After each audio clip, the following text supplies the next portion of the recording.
Sabi ko, kakayanin ba talaga ito or nagsinungaling siya noong sinasabi niya itong pangako na ito? Ang sabi sa akin ng businessman, nagsinungaling siya kasi imposible talaga ang 20 pesos na bigas.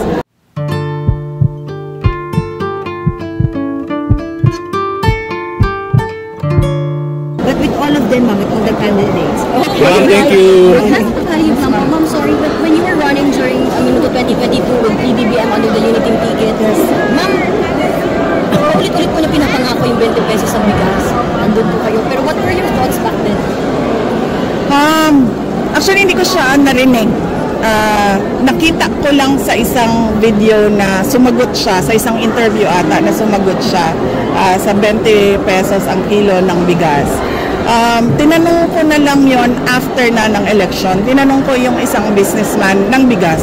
Sabi ko, kakayanin ba talaga ito or nagsinungaling siya noong sinasabi niya itong pangako na ito? Ang sabi sa akin ng businessman, nagsinungaling siya kasi imposible talaga ang 20 pesos na bigas.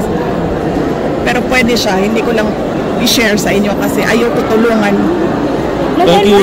Thank you. To ask him, ma'am, yung businessman na yan sa rice na hindi talaga kaya and PBBM just lied. When was that for BP?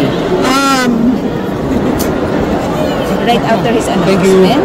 Hindi. Nung pumunta ako sa Cebu sa meron yan silang August na event ang Cebu eh. Hindi siya sinulog. May August na event ang Cebu eh. I was invited there.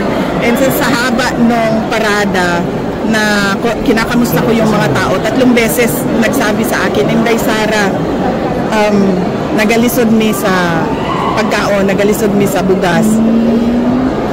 Doon ko unang naramdaman yung disappointment ng mga tao doon sa hirap nila sa pagkain. Pero recent lang yun, ma'am? Or do they not? Hindi, mga nasa DepEd pa ako nun eh. Yung event na katabi ko, si First Lady, meron pinirmahan sa car. Hindi ko na alam anong event yun. Oo. So doon pa lang alam mo nang he can never fulfill the 20 pesos promise. After nun, yes. Nagtanong ako sa isang businessman. Alright. Thank you. Thank you, ma'am. Thank you so much.